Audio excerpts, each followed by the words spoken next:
రాజా రవీంద్ర అనే పర్సన్ నన్ను వెంకటేష్ గారికి తీసుకెళ్లారు. ఆ. వెంకటేష్ గారు కూడా నాన్నగారు మాకు బాగా పరిచయం. ఓకే. సో ఆయనతోటి ఇవన్నీ పంచుకున్నానండి. లైఫ్ జర్నీలు ఎలా జరుగుతున్నాయి అంటే అప్పుడు నా అందులోనే ఆయన కూడా ఆ మార్గంలో ఉన్నారు. సో ఆయన యుఎస్ వచ్చినప్పుడు స్పీచ్ కూడా ఎవరో నాకు పంపించారు. You have to go for the spiritual sciences. You have to go to our great science of yoga and meditation.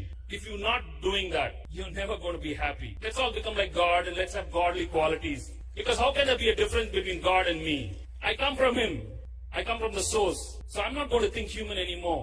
I want to think that God and me are the same. So search for God inside. You don't have to go outside. ఇప్పుడు exactly నమో మాటలు ఎలా ఉంటాయో అలాంటి మాటలే ఆయన మాట్లాడుకు నా చేతులు 2 ఫైల్స్ ఉన్నాయండి. ఒకటి ఏంటంటే నాకు కుటుంబ సమేతంగా ఇంకా నా ఫర్దర్ గా వాళ్ళకి ఇంకా మనం ఏదో చేయాలి ఉంటుంది కదా, ఆ ఫైల్ ఒకటి. రెండోదేమో ఆధ్యాత్మిక ఫైల్ ఒకటి. 2 ఫైళ్లు వెంకటేష్ గారు ముందు పెట్టాను. ఈ ఆధ్యాత్మిక ఫైల్ తీసి నా చేతిలో పెట్టి, తక్కువ మందికి ఇలాంటి ఆలోచనలు వస్తాయి, మీరు ముందుకి ఈ మార్గంలోనే ముందుకెళ్ళండి.